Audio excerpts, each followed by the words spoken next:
Hey, what's up guys? Happy Tuesday. Welcome back to another episode of Peak Bytes. My name is Lucas. In today's episode of Peak Bytes, we talk about Park City High School athletics as they make their run in the playoffs and what's to come in the week ahead. Also, Nick talks to us about fly fishing on the Weber River and talks to us about goat yoga, otherwise known as Goga. There's a lot to talk about this week, so let's get into it.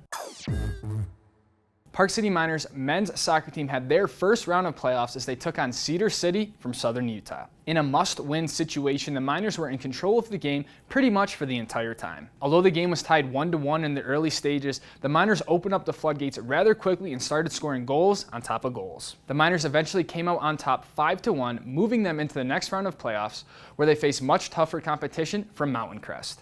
In an awesome game on Saturday afternoon, the Miners had the lead 1-0, but Mountain Crest scored both of their free kicks and ended up winning the game 2-1. Unfortunately, the Miners lost, but still had a great season, being Region 11 champions and making it to the quarterfinals of the 4A playoffs.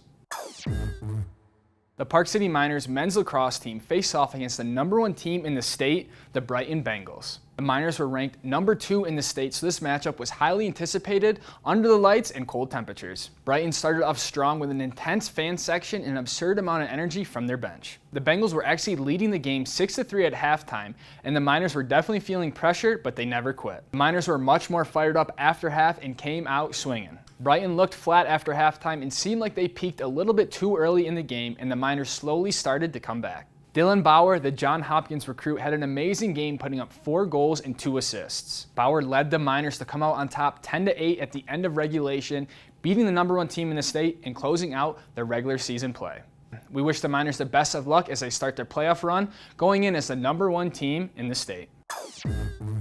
If you haven't heard of the latest craze of Goga, then you need to get on board. Goga, which is the addition of goats to a yoga session, is taking over the country and social media. As you move through the variety of yoga poses, the goats get involved and they add another element to the balance exercises offered in yoga.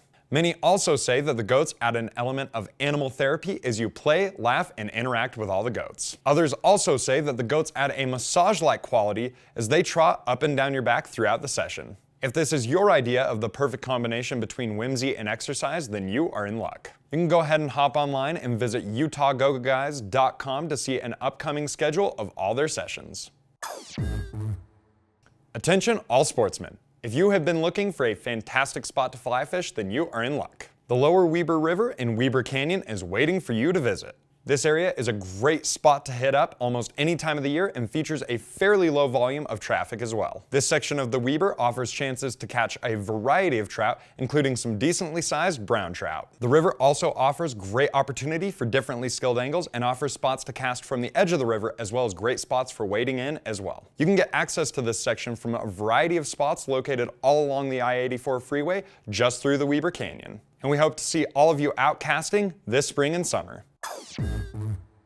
The playoffs are heating up all over the state of Utah, and there's a lot going on this week. Separate from high school athletics, the MCLA National Championship is taking place this week in Salt Lake City, where the best teams in club college lacrosse will come together to face off. Also, the Park City Miners men's lacrosse team has their first round of playoffs against Timpanogos at 7:30 tonight at Dozier Field. The Park City Miners men's tennis team has their state tournament this Friday all day, where Dylan Applegate will look to lead the team in the state run. Also new to Park City this year are the Park City Red Wolves. They're a new semi-professional soccer team that will host their games at Dozier Field. They have a welcome dinner this Friday to talk about the season and showcase some of their great players.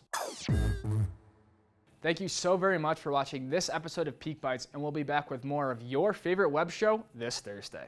If you just can't wait until Thursday, don't forget you can catch more Park City television starting tomorrow morning at 7 a.m. with Street Views, followed by Mountain Connections at 8. As always, you can follow us on all of our social media at Park City TV, where we post fresh stories from around the community. Thank you again so much for watching, and we'll see you next time.